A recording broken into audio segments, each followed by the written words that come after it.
আচ্ছা, তাহলে vaccination schedule তো জানেন না। দুইটা বিষয় থাকে, এক হচ্ছে র্যাবিস ভ্যাকসিন। র্যাবিস ভ্যাকসিন আজকে একটা দিলে 1 বছর পরে একটা। আর ফ্লু ভ্যাকসিনের শিডিউল হচ্ছে 3টা হয়, অর্থাৎ আজকে যদি একটা দেন ঠিক 4 সপ্তাহ পরে হিসেবে ধরা হয়, সেক্ষেত্রে আমরা 1 মাস পরে দিই।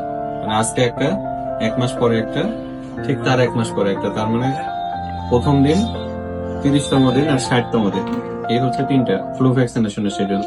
3টা দেওয়ার পরে প্রতি বছর একটা করে। আর র্যাবিস ভ্যাকসিন আজকে একটা, তারপরে 1 বছর পরে একটা। ঠিক আছে, এভাবে ভ্যাকসিনেশন গুলো করাবেন। আর কৃমিনাশক হচ্ছে প্রতি 3 মাস পর পর করাবেন। এই বিষয়টা মেনটেন করবেন। আশা করি ইনশাল্লাহ কিছু হবে না বিড়ালে। হইলেও কম ক্ষতি হবে। মানে ফ্লু হইলেও দেখা যাচ্ছে তখন ভ্যাকসিন করালেও যে ফ্লু হবে না এমন কিছু না। ভ্যাকসিন করালেও ফ্লু হইতে পারে, কিন্তু হইলে দেখা যাচ্ছে খুব অল্প ক্ষতি হবে বা তেমন কিছু একটা হবে না, এরকম হবে। রিকভারি রেট খুব ভালো থাকে।